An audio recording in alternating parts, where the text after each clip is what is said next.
Ada pembacokan nih di Batu Haji sepulang pesta ada pemuda yang dibacok oleh temennya yang juga datang di pesta yang sama gitu loh.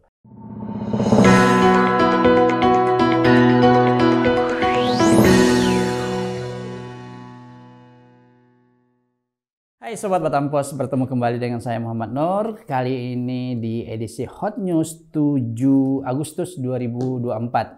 Nah, saya akan spill beberapa berita yang sudah masuk ke meja redaksi untuk edisi cetak esok. Nah, yang pertama itu dari Batam ya. Dari Batam.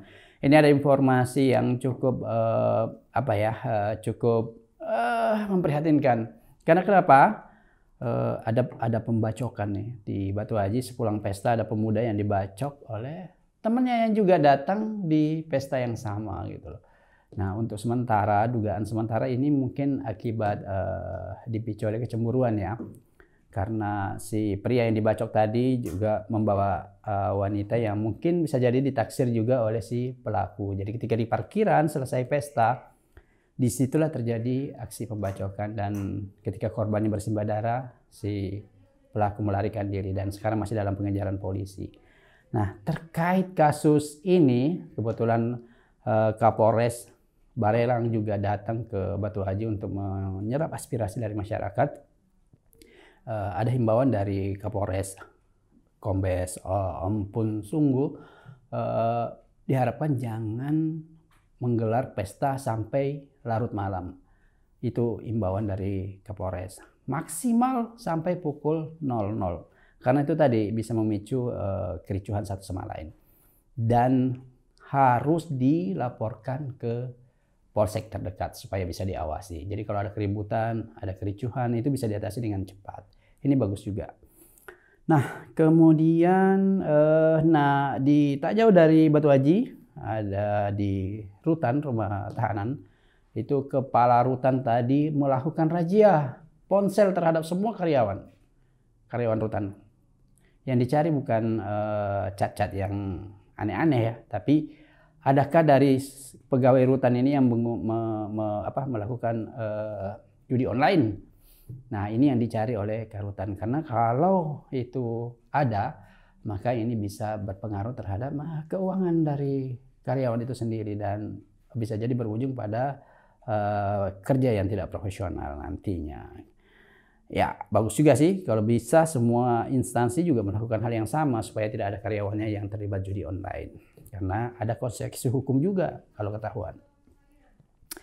Kemudian dari nun jauh di sana, di Melur, di Galang, itu tadi ada kebakaran. Yayasan An-Nur ya, pondok ataupun asrama putra itu habis terbakar api. Dan kebetulan jaraknya yang jauh dari pemadam kebakaran membuat kesulitan untuk pemadaman. Jadi hanya dibantu oleh teman-teman dari Polsek Galang dan teman-teman warga sekitar. Tapi apa daya, asrama putra habis terbakar dan barang-barang santri juga ikut terbakar. Nah, ini sekaligus mengetuk jiwa sosial dari masyarakat bagi yang ingin membantu, mungkin terutama santri-santri yang kehabisan pakaian, kehabisan buku-buku dan lain sebagainya, bisa dibantu ke Yayasan An-Nur. Nah, masih dari Batam, imigrasi Batam sudah mengantongi data WN Tiongkok, si gadis cantik yang loncat dari hotel lantai 6 ya, yang kemarin meninggal. Ternyata dia dari visanya itu melakukan perjalanan bisnis ke Batam. Nah, seperti apa bisnisnya? Simak besok di Batam Post. Kemudian, ini yang tak kalah serunya. 10 Agustus ini Batam Post itu merayakan ulang tahun yang ke-26. Nah, rangkaian kegiatannya ada nanti fun walk di 1 September ya. Nah, bagi yang ingin ikutan itu cukup mendaftar ya, dengan modal Rp50.000 ada peluang mendapatkan sepeda motor dan beragam hadiah menarik lainnya. Segera daftar, bisa langsung ke Batam Pos atau ke tempat-tempat yang sudah disediakan oleh Batam Pos di berbagai wilayah. Daftar ya. Nah, dari kasus kriminal di persidangan tadi ada kakek-kakek yang mencuri ponsel WN Singapura mulai disidang.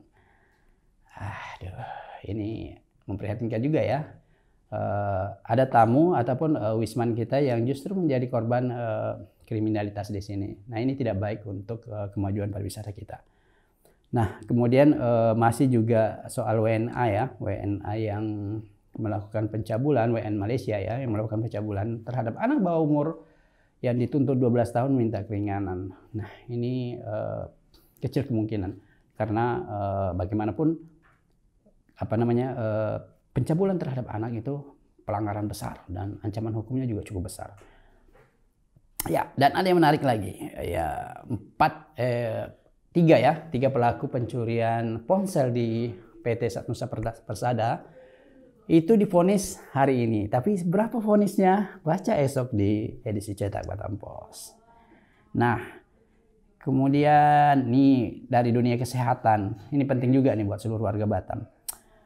Ada 1.332 warga Batam yang menderita DBD dan kasus tertinggi itu di bulan Juli 126 kasus. Nah, ini artinya, ini sinyal nih agar warga sekitar menjaga kebersihan lingkungan, jangan sampai menyebabkan nyamuk Aedes aegypti berkembang yang bisa memicu penyakit demam berdarah ini. Berbahaya ya, waspada. Nah, kita tahu bahwa di Batam ini banyak sekali pencari kerja, tapi peluang kerja terbatas. Nah, Disnaker memberikan saran bagi mereka yang memiliki kualifikasi memang untuk bekerja di luar negeri, ada 4 hal yang perlu diperhatikan. Apa aja 4 hal itu? Silakan disimak di medsos Batam Pos ataupun di batampos.co.id dan edisi cetak esok. Nah, dari dunia politik ya, masih Batam nih, nanti Kepris akan saya spill juga beberapa. Dari dunia politik ya, KPU tetap menargetkan angka partisipasi pemilih itu 80% meskipun hampir dipastikan Amsa Karli akan berhadapan dengan kotak kosong. Jadi KPU berharap masyarakat jangan golput, walaupun lawannya kotak kosong tetap menggunakan hak suara karena itu hak. Sekali lagi hak, jangan dibiarkan, tunaikan hak itu. Kemudian ya dari Bandara Hang Nadim ada informasi menarik juga ini. Proyek Terminal 2 yang sudah di-launching beberapa waktu lalu ternyata masih tertunda. Persoalannya ada di DED ya, di desain detail design engineering. Nah, ini masih ada problem. Tapi kita berharap problem itu segera selesai karena kita butuh Terminal 2 yang betul-betul dari rancangannya cukup bagus dan menarik sehingga nanti bisa diposisikan untuk penerbangan internasional maupun domestik. Kemudian, nah kalau sebelumnya Kapolsek Hang Nadim ini marah karena selalu ada perselisihan antara taksi online dan taksi konvensional di Bandara Hang Nadim. Nah, sekarang Kapolsek menghimbau jangan lagi terulang yang perseteruan seperti itu karena sudah ada solusi yaitu taksi konvensional boleh beralih ke online dan sudah diakomodir dan sekarang sejak kemarin ya sudah mulai beroperasi taksi online baik GoCard maupun Maxim. Nah, mudah-mudahan ini menjadi akhir dari perseteruan selama ini karena bisa kerja bareng ya. Kemudian dari Asosiasi Pariwisata, nah ini persoalan VOA, Visa on Arrival, ini masih jadi persoalan karena janji-janji untuk ada relaksasi ataupun penurunan tarif hingga saat ini belum terrealisasi juga. Dan kita tahu Menteri Pariwisata sering sekali ke Kepri dan selalu menjanjikan akan memperjuangkan, namun sekarang masih terkendala. Efeknya penerbangan Tiongkok Batam itu menjadi terkendala. Nah, mudah-mudahan ada solusi secepatnya soal relaksasi tarif VOA ini. Kemarin kita juga dihebohkan dengan kasus penggelapan mobil keluar Batam. Nah, teman-teman yang menjadi korban berharap ada solusi konkret. Salah satunya adalah menangkap semua yang terlibat karena banyak sekali korbannya. Ya, kita juga berharap seperti itu. Nah, kemudian ada perkembangan terbaru soal mobil ekspedisi yang terbakar di kawasan Botania 2 kemarin ya. Ternyata dibakar oleh ODGJ, orang dengan gangguan kejiwaan. Dan kemarin kami sudah juga merilis bahwa ada ribuan warga di Batam yang menderita ODGJ. Nah, mungkin ke depan Dinas Sosial mungkin perlu memperhatikan ini karena ternyata dari sebagian ODGJ ini, orang dengan gangguan jiwa ini juga berpotensi melakukan tindakan-tindakan yang merugikan masyarakat seperti pembakaran truk tadi itu. Truk bermuatan ban mobil besar lagi kan. besar sekali kerugian ditimbulkan. Kemudian nih buat warga Batam nih, pasti banyak beredar WA ataupun di grup medsos akan ada pengalihan jalan di simpang UIB.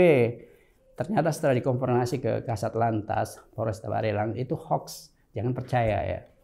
Ya memang di sana ada pembangunan flyover, tapi tentu nanti kalau ada pengalihan jalur akan ada informasi resmi. Jadi selalulah memvalidasi informasi itu ke sumber yang resmi agar tidak termakan hoax.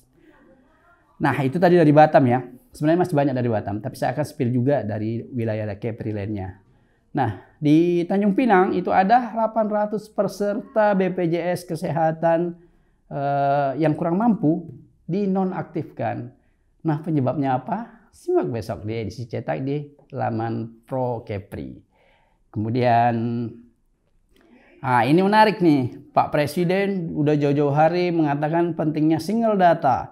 Jadi dari data KTP kita itu bisa digunakan untuk semua kebutuhan dokumen-dokumen. Nah di Bintan sudah diuji coba nih, bukan diuji coba lagi ya, jadi proyek percontohan nih di 3 desa single data. Yaitu Desa Ekang Aculai, Desa Sebuang Lagoy, dan Desa Sri Bintan. Dan mudah-mudahan dari 3 desa ini berkembang ke seluruh Bintan, kemudian seluruh Kepri. Bahwa single data itu benar-benar bisa dijalankan. Karena itu amanah presidennya.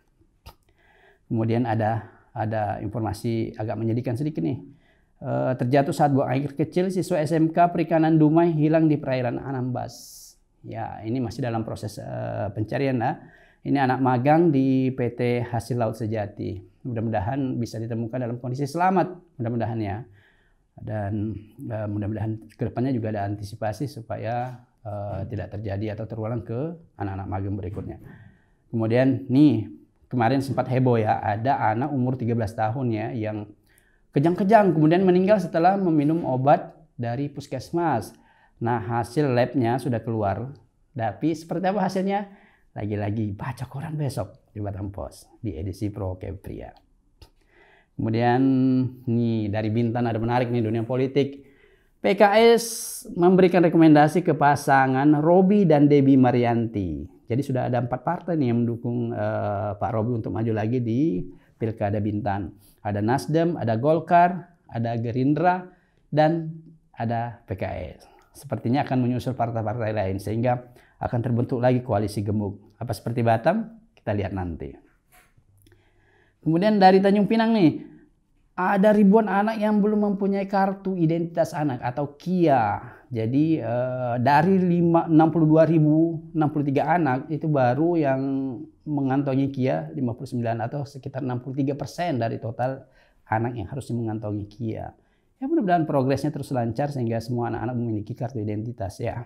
Kemudian dari Bintan ada 6 warga Vietnam yang berseliweran diamankan oleh teman-teman imigrasi. Diduga ada penyalahgunaan izin tinggal ya, dan sekarang masih berproses di imigrasi. Kemudian ada ini agak sedikit mengerikan, bukan mengerikan ya, agak menakutkan. Polda Kepri cek pemeriksaan pelabuhan Moko Tanjung Pinang nih. Ada apa dengan pelabuhan Moko? Apakah nanti ada dugaan korupsi di sana atau seperti apa? Kita lihat perkembangannya. Dan untuk beritanya sudah bisa disimak di edisi cetak esok ya. Demikian edisi Hot News kali ini dan beberapa berita sudah bisa disimak di laman batampos.co.id, juga sudah bisa disimak di media sosial Batam Pos. Ada Instagram, ada X, ada TikTok, ada Facebook, ada Thread, dan ada YouTube. Salam redaksi.